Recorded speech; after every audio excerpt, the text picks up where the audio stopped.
Olá, está começando agora mais um episódio do podcast Despautada, e um episódio normal. Não é desepisódio, não é desencontrada. Estamos dentro da não pauta, que inclusive eu não estou com uma pauta no momento, eu estou com 250 abas abertas no meu navegador, e é isso que nós temos para hoje. Eu sou Fernanda Eggers e eu vi um filme mexicano que eu gostei bastante, chamado A Ditadura Perfeita, e é sobre ele que eu vou falar hoje. Eu queria dizer que estamos em meio à Copa e São João. Nem sempre rola gravar porque tem rojões explodindo por toda parte. Nem sempre rola editar porque é Copa e São João. E este podcast ainda não está me rendendo nenhum retorno financeiro. Portanto, como o sustento que eu tiro dele é a alegria de publicar os episódios, eu quis ter a alegria de festejar um pouquinho. Mas vamos lá, vamos voltar à pauta, fingir que nós temos uma. Mr. Ambassador, it's a great honor to have you in Mexico. We actually have many problems in Mexico.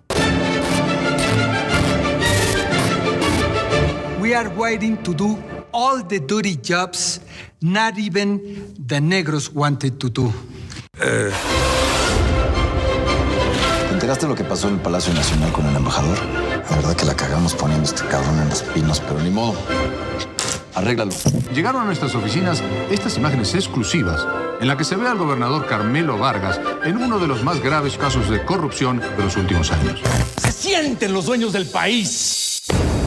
A Ditadura Perfeita é um filme mexicano de 2014 e ele se propõe como uma comédia e uma sátira política. Concordo demais com a classificação, ainda que eu não tenha rido muito, porque as situações são ao mesmo tempo absurdas e reais demais, mas a gente já chega lá. É um filme dirigido e produzido por Luis Estrada e é protagonizado por Damián Alcázar, Joaquín Cosío, Alfonso Herrera, que muitos devem se lembrar por conta de Sense8, afinal de contas ele faz o Hernando, maravilhoso, Dagoberto Gama, Maria Rojo e Salvador Sánchez. É um filme mexicano, filmado no México, e conta a história da ditadura midiática. Esta é a ditadura perfeita. Inclusive, em uma das minhas 250 abas aqui, tem uma crítica realizada pela TV Excelsior, que é totalmente contra o filme. Eu vou ler um pedacinho dela, traduzido, obviamente, porque ninguém é obrigado a ficar ouvindo o meu portunhol. E desculpem se vazar som de TV, de aparelhos ou alguma coisa assim. Eu estou com um microfone diferente, porque o que eu estava usando antes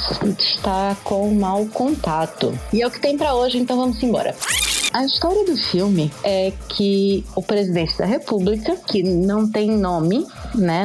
Ninguém diz o nome dele no filme, pelo menos não que eu me lembre. Nessas horas a gente consulta o IMDb. Eu acabei de verificar no IMDb e é isso mesmo. El Presidente é interpretado por Sergio Mayer, não sei como é que fala em espanhol, Sergio Mayer. Bom, o presidente ele é conhecido por cometer sérias gafes, e no encontro com representantes do governo dos Estados Unidos, ele vira... Bowie, posso gravar? Uma vez que as necessidades lúdicas do meu cachorro foram atendidas, eu acho que vamos voltar. O Sérgio faz lá o presidente do México e comete uma de suas diversas gafes diante do representante do governo americano. E lembrando que na época o presidente dos Estados Unidos era o Obama. E o que ele diz para o Obama? We are waiting to do all the dirty jobs not even the negros wanted to do. Ele diz: estamos dispostos a fazer todos os trabalhos sujos que nem os negros querem fazer. E segue falando sobre como eles, os mexicanos, trabalham muito melhor do que os negros. É um momento, assim, de vergonha alheia, sem fim, e que mostra a falta de noção do presidente. E então, deflagra-se a crise e entra a TV MX, a TV mexicana, representando a maior empresa de mídia do México. Eu bati o olho e eu pensei, primeiro, na Televisa, por motivos de México, segundo, na Globo, por motivos de Brasil. É igual. Você olha, é igual. Até a cara, assim, o trejeito dos atores parece com o jeito que tá ali na direção, na produção dos programas, no direcionamento de algumas coisas. Mas enfim, vamos voltar ao filme.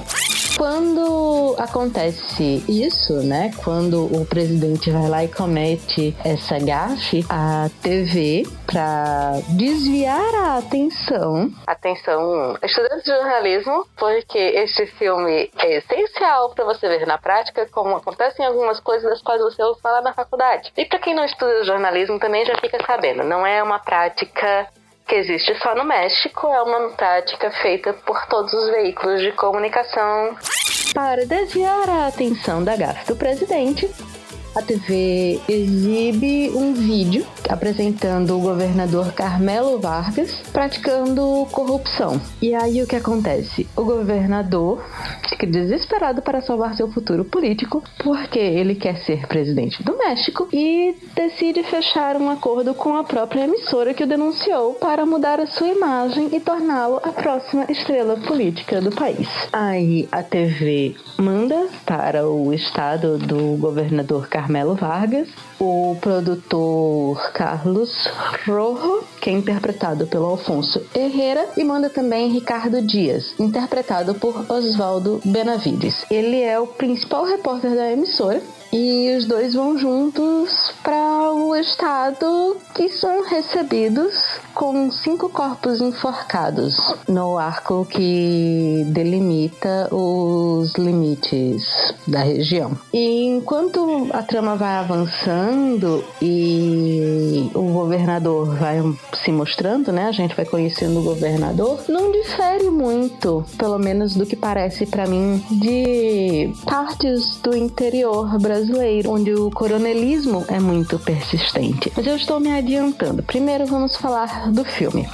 A negociação do governador com a TV é uma coisa bizarra e já mostra a diferença da velha guarda e da nova guarda. Não que um seja muito melhor que o outro. A negociação é mais sutil e todo o trabalho de engabelação do público tem um nome bonitinho de um pacote de serviço que é oferecido pela empresa de televisão mexicana, né? Que é o pacote Platinum, não sei das quantas. Desculpa, eu não vou lembrar o detalhe. Mas existe esse pacote onde eles vão limpar a imagem do político, indo no estado, mostrando suas ações e sim construindo várias coisas. Ao longo de todo o filme, vai mostrando como muitas notícias são construídas, inclusive se utilizando de estúdio. Então tem lá uma apreensão de drogas e armas e vários bandidos e tudo mais, todos sendo filmados num fundo verde, e são todos figurantes, e inclusive foram os homicidas da semana passada. Eu não estou dizendo que tem alguma empresa de TV que faça isso, porque eu não verifiquei. Eu não posso dizer coisas que eu não verifiquei. Mas é muito engraçado porque a gente sabe que muitas notícias são construídas. O estúdio pode não ser uma coisa real, mas a fabricação de notícias é. Então a gente já fica bem ciente de como é o jornalismo da empresa, né? E nossa, até no jornal, que se chama 24 horas em 30 minutos, e tem um apresentador, que é aquele senhor detentor da verdade, que tem aquela postura de convencer o telespectador de que o que ele está vendo e ouvindo é verdade. Porque imagina como um senhor daquele, aquela elegância, aquela finesse, seria capaz de mentir para o pobre cidadão que chega em casa de noite depois de um dia do trabalho, só quer assistir o Jornal Nacional enquanto janta, quer dizer, o 24 horas em 30 minutos enquanto janta. E o jornal é hegemonia na cidade. Tem vários momentos em que o filme sai da cena que está sendo gravada no estúdio, da apresentação do telejornal, e vai para casa das pessoas assistindo, e tem vários takes de pessoas de diferentes diferentes... Eu não quero usar background. Mas pessoas que têm diferentes estilos de vida assistindo aquele jornal e acompanhando tudo. E do mesmo jeito que aqui até hoje ainda se ignora as redes sociais quando elas não são convenientes, a gafe do presidente estava rolando lá nos Trending Topics do México e a TV escolhe ignorar e vamos passar outra coisa. Estoura o caso de corrupção do governador Vargas. E aí o governador Vargas vai negociar com a TV e chega num acordo para contratar um pacote de manutenção da imagem, né, de cuidados com a imagem, e daí o filme se desenrola. E começa a história da caixa chinesa, que é justamente essa técnica de pegar um caso que chame mais a atenção e colocar na mídia para que o caso anterior seja esquecido. Então, a TVMX pega o caso do governador Vargas e passa e dá aquela espetacularizada para que todo mundo esqueça a gafe do presidente, ainda que esteja lá rolando nos Trending Topics. E aí, quando o governador chama a equipe de TV, eles entram num acordo e vão pro estado. Eles procuram por todo o estado alguma notícia que seja forte o suficiente para abafar o caso de corrupção do governador. Só que aí existe um senador do partido de oposição que chega para a equipe de reportagem com mais casos e existem outras informações que vazam. Não vou entrar em detalhes porque eu já estou contando algo que é do desenrolar do filme e ele é muito interessante e vale realmente a pena assistir. E para disfarçar o segundo caso, eles veiculam de uma forma muito espetacularizada, muito novela, o caso do sequestro de 2 crianças. E é uma coisa pavorosa. Tudo que aparece na TV, assim, do filme é um caso a ser estudado. E a comparação com a TV nacional é muito grande também. E aí a gente entra em uma questão que me chamou muito a atenção. Enquanto a novela do sequestro das gêmeas estava rolando lá, eu me lembrei de 2 novelas que foram veiculadas há 10 anos nos telejornais brasileiros. O primeiro sendo o caso de Isabela Nardoni, que foi uma menina de 5 anos de idade que foi jogada do 6º andar de um edifício em São Paulo no dia 29 de março de 2008. E a TV ficou em cima daquilo por meses, acompanhando todo o caso, com muitos plantões e tudo que a Globo fazia, os outros canais iam e faziam juntos. E olha... era o desespero. Eu estava no início do meu curso de jornalismo na faculdade, inclusive, e eu olhava e dizia, aí tem coisa. E isso é errado. Isso vai contra tudo que nós estamos estudando nesse momento. Então teve essa espetacularização, foi um desgaste muito grande para todos os envolvidos e não foi o único, não é mesmo? Porque em outubro, no dia 13 de outubro, teve o caso da Eloá Cristina, que foi o caso mais longo de sequestro em cárcere privado, já registrado em São Paulo, e adquiriu uma proporção enorme, imensa, e teve toda a TV em cima, teve a Rede TV bloqueando a linha do negociador para fazer entrevista com o sequestrador e com Eloá, e aquilo era horrível. Então a TV basicamente veiculou 2 assassinatos muito sérios, inclusive por diversos motivos, mas a gente vai focar aqui na TV, né, no caso da TV. E eu fiquei pensando na época de o que será que está acontecendo que a TV não está mostrando. E eu achei uma lista na Wikipédia. Se você jogar no Google lista de escândalos políticos brasileiros, vai aparecer uma lista da Wikipédia e que tem alguns.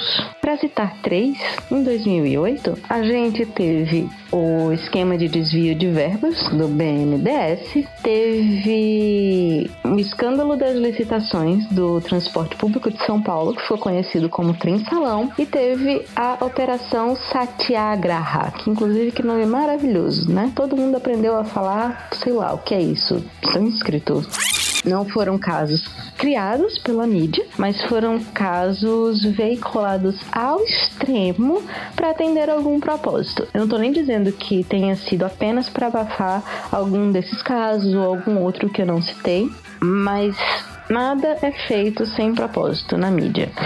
Se foi veiculado do jeito que foi, se foi feita a espetacularização que foi feita em ambos os casos, teve algum propósito. E o filme mostra bem isso, mostra como a mídia se utiliza de diversos casos de crimes, dá uma visão, dá uma janela maior para casos que antes não davam a menor atenção. E tudo com o intuito de se manter no poder. Porque ao longo do filme o que a gente vai notando é que nem o presidente sem nome, nem o governador Vargas são os verdadeiros mandantes do país. O verdadeiro mandante do país é a TV MX.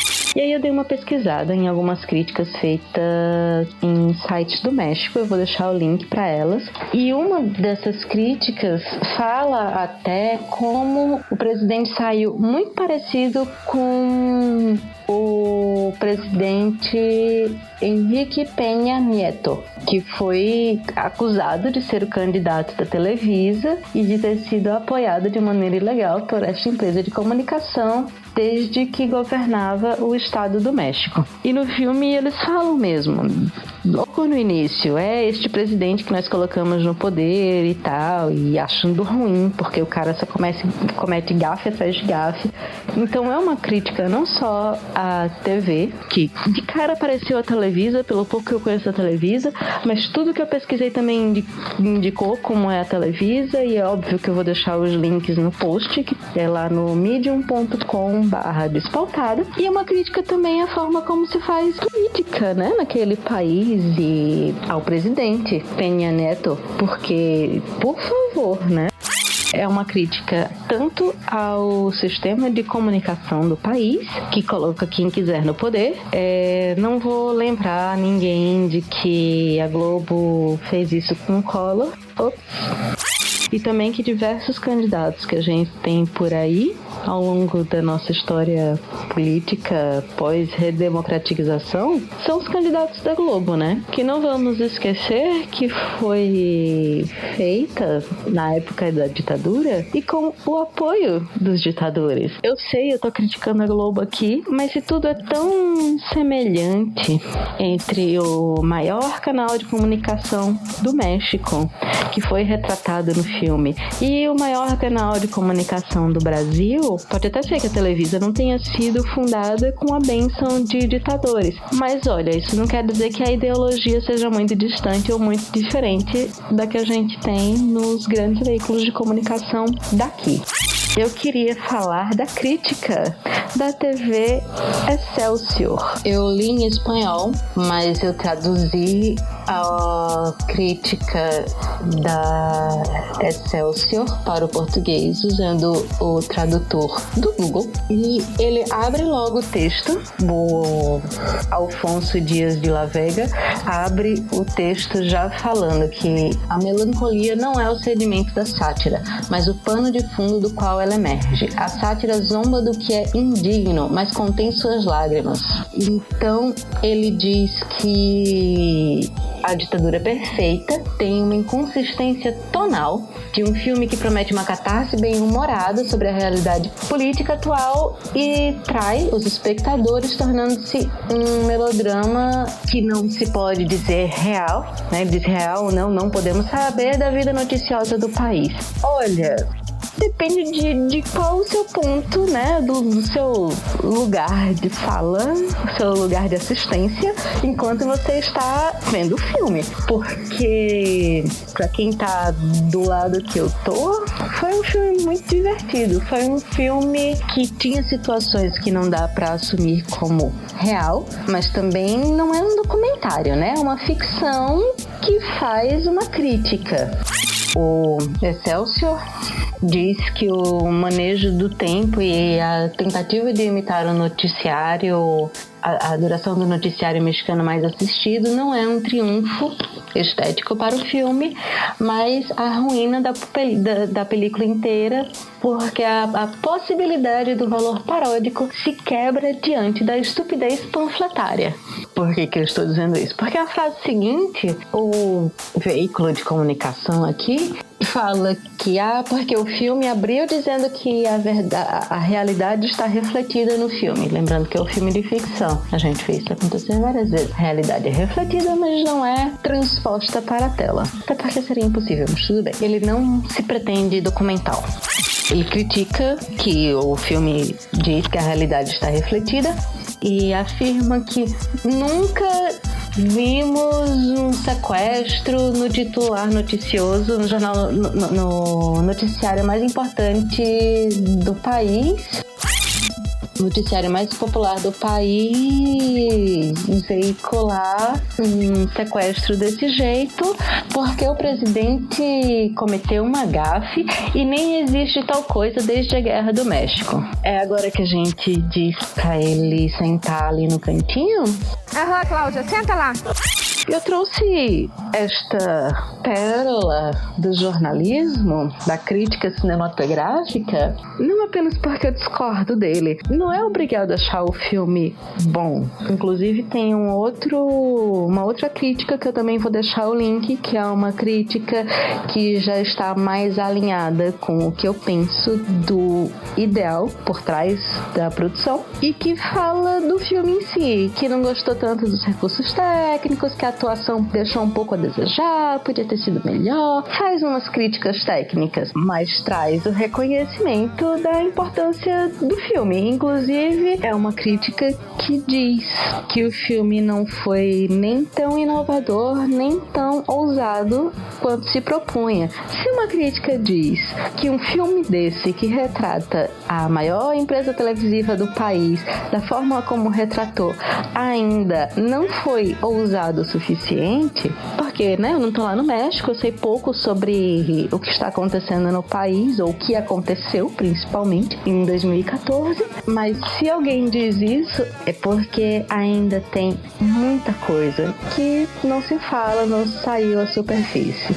Que uma coisa que a gente pode saber nesta vida é que a gente não tem a menor noção do que se passa em grandes empresas como esses grandes conglomerados de comunicação e talvez a gente nunca saiba. Então, para este episódio não ficar muito longo, eu me despeço por aqui. Eu te convido a me seguir no Twitter e no Instagram, @despautada, e a checar lá no Medium, porque eu vou deixar o link de tudo. Eu também quero aproveitar para dar um recadinho que eu não vou mais colocar a minutagem de cada episódio junto com os episódios. Então nos vemos quando der para gravar e editar outro episódio. Eu espero que voltemos a uma frequência de 2 episódios convencionais por mês. E sabe-se lá o que é que vai acontecer em relação a spin-off. Pera. Faltou dizer uma coisa. O filme está no Netflix, então você pode assistir na tranquilidade do celular, sem precisar recorrer a recursos diversos, né? E tem um link que eu vou deixar lá no post no Medium. Se eu não falei o suficiente ainda, é medium.com/despautada, que é do site Desconstrução Diária. E eu recomendo a leitura deste, se você não quiser ler os outros textos. Mas eu recomendo a leitura desse porque esse justamente faz o paralelo entre o filme e a mídia brasileira. E eu achei bem interessante as coisas que eu li, assim. Eu achei que foi numa linha de raciocínio bacana e parecida com a minha. Então agora vamos dar tchau de verdade. Agora, Tânia, eu agradeço, mas eu vou me embora. Beijo pra vocês.